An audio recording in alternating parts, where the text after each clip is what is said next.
Проект будущей фермы в Сысольском районе на 1200 голов будет готов уже в феврале.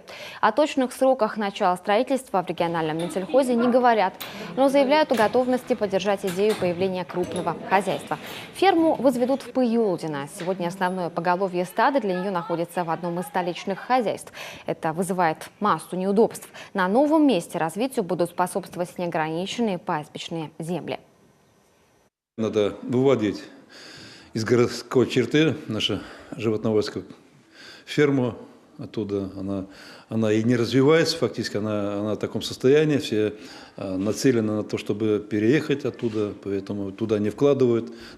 Ферма не модернизируется, ферма в том состоянии, каком она открывалась в свое время.